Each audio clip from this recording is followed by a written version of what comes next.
In the early hours of June 14, 2025, Minnesota's quiet suburbs erupted in violence. What began as an ordinary peaceful night quickly turned into a scene of chaos and fear, shattering the sense of safety that residents had long taken for granted.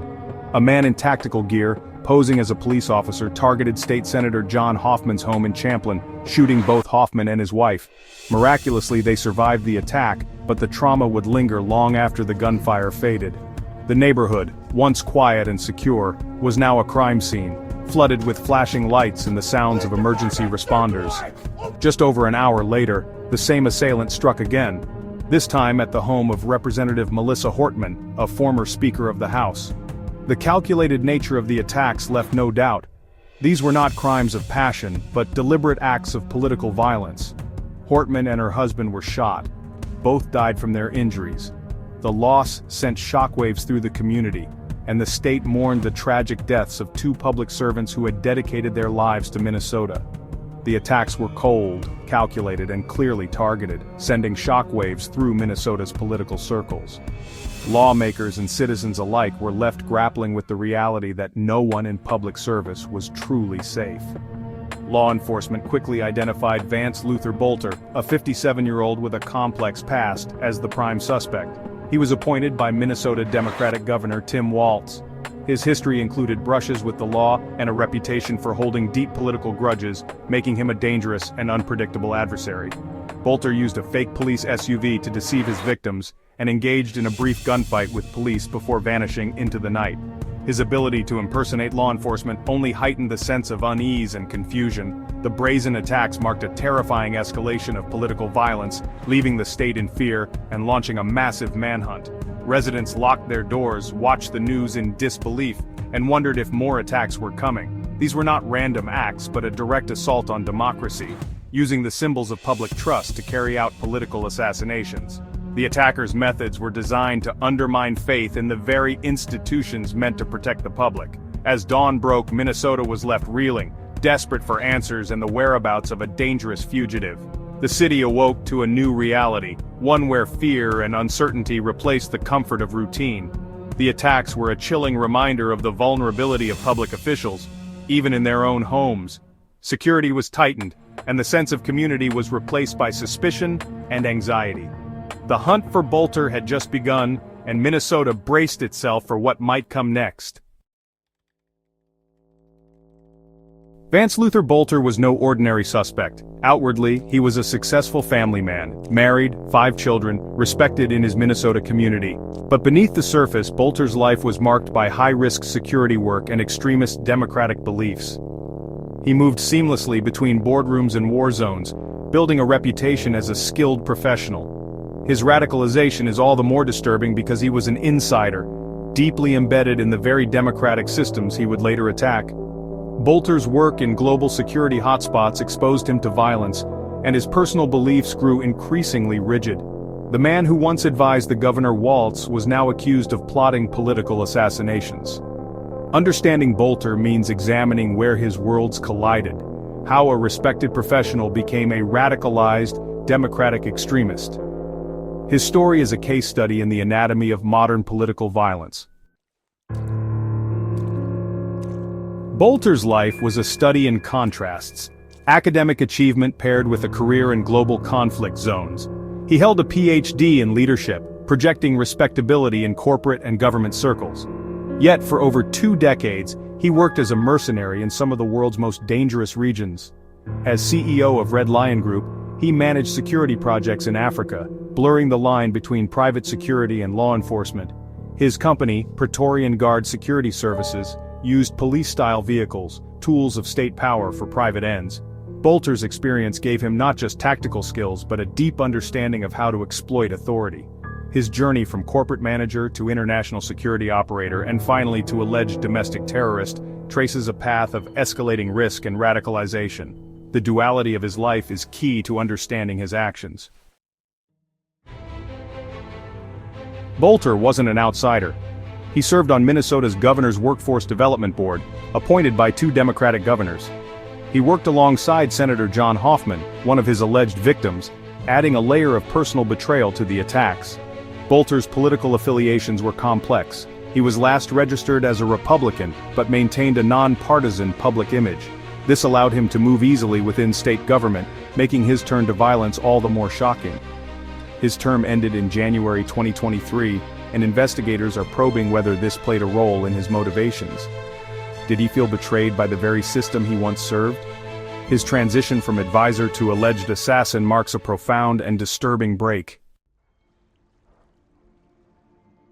The investigation broke open when authorities found Boelter's vehicle, a mobile arsenal, inside AK-style rifles, tactical gear, and a chilling target list. The list named 30 to 50 prominent pro-choice Democrats, abortion providers, and even officials outside Minnesota. This was no isolated act, but a blueprint for a campaign of political terror. The discovery transformed the case into a full-blown conspiracy, revealing Boelter's intent to systematically eliminate political opponents. Receipts for ammunition and gear showed months of preparation. The tactical vest and latex mask were part of his plan to impersonate police and lower his victim's guard. Every detail pointed to a man executing a calculated, hate-fueled mission. Law enforcement scrambled to protect those named, fearing the plot was far from over. The evidence painted a portrait of a man at war with democracy itself. Among Boelter's belongings, investigators uncovered a manifesto, his ideological blueprint, meticulously crafted and chilling in its intent.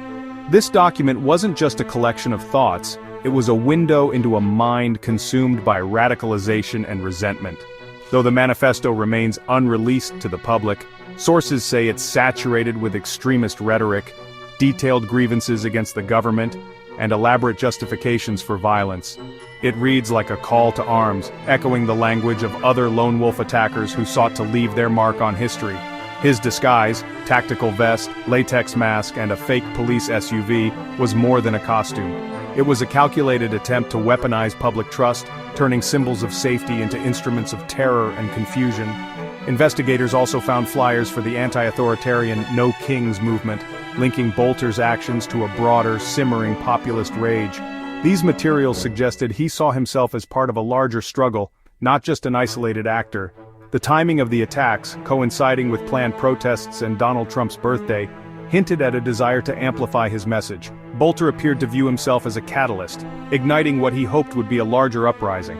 After the shootings, he sent a chilling text to his roommates. "I made some bad choices, I may be dead soon." The message was brief, but loaded with finality and regret. This message revealed a fatalistic mindset and a sense of no return, a man who believed he had crossed a line, fully committed to destruction, and aware of the consequences. Boelter's actions were not just political statements, but deeply personal and psychological. His writings and behavior pointed to a man at war with both society and himself. The mask, the manifesto, the ominous message, all pointed to a man who saw himself as both executioner and martyr, determined to make his pain and anger felt by the world. In Boelter's mind, the line between ideology and personal crisis had completely vanished, leaving only chaos in its wake. Boelter's mind was a battleground, a place where radical far-left ideas and personal demons collided. The casualties of that war were all too real, leaving a community forever changed. What could possibly drive someone like Boelter to such a violent breaking point? The question haunts investigators and the public alike. Investigators have uncovered a toxic mix of ideology, betrayal, and psychological strain that built up over years, not days. His anti-abortion views weren't just strong, they were extreme, reportedly inflamed by recent legislative changes that he saw as personal affronts to his beliefs. The abrupt end of his public service career may have left him feeling discarded and betrayed by the very political establishment he once served with loyalty. Targeting Senator Hoffman, a former colleague, suggests that personal grievance and unresolved conflict fueled his rage, turning political differences into something far more dangerous. Decades spent in conflict zones may have normalized violence as a solution to problems. He was a trained professional, not just an angry man with a gun, and that training shaped his response to stress. Online echo chambers likely amplified his radicalization, isolating him from moderating influences and feeding his sense of grievance and alienation. The No Kings flyers point to a broader anti-elite ideology, framing his actions as part of a supposed revolution against those in power, rather than a personal vendetta. Those strong ideas also make one wonder if this has anything to do with the recent immigration bill that would provide taxpayer benefits to those that are here illegally. Hoffman and Hortman both voted against it, the only two Democrats in Minnesota to do so. His final text hinted at suicidal intent, a man pushed to the brink by a perfect storm of anger, resentment, and deep instability, with no one left to pull him back. Boelter's story is a warning. Political violence is rarely the result of a single cause or a single moment of madness. It's the product of many forces, ideological, personal, psychological, converging in one dangerous individual, with consequences that ripple far beyond a single act. Minnesota launched one of its largest manhunts ever to find Boelter, who vanished after a firefight with police. The FBI joined the search, offering a $50,000 reward and warning the public, Boelter is armed and extremely dangerous. He was last seen in Minneapolis, blending easily into the crowd, a professional at evasion and survival. The discovery of the target list triggered urgent security measures for lawmakers and officials across the state. The fear was real. Boelter could strike again at any moment. The manhunt was about more than justice, it was about preventing further bloodshed and restoring public trust. Governor Walz, though once appointed and trusted Boelter, condemned the attacks as political violence, while national leaders pledged full support. Minnesota, and the nation, wait anxiously for the fugitive's capture. The Minnesota attacks are a grim symptom of America's deepening political sickness. Boelter's actions show how extremist ideologies can take root anywhere, even among the educated and successful. His professional skills made his violence more deadly, raising new concerns about radicalized insiders. The threat to public officials is now immediate and real, chilling democracy and silencing debate. This tragedy demands a national reckoning, lowering the temperature of political rhetoric and condemning violence without reservation. We've seen far too many people inciting political violence in mainstream media, Hollywood, national television, and social media, all without being held accountable for doing so. Time to grow up, America. Two political parties are allowed to be different, and should be different. That doesn't mean death is the answer. If you believe so, visit your local insane asylum and save yourself from the rest of us. The hunt for Boelter is urgent, but the greater challenge is healing the divisions that fuel such hatred. America must confront the forces that turn political anger into bloodshed. The future of the Republic depends on it. History Icebreakers, drop your thoughts below. Thanks for watching.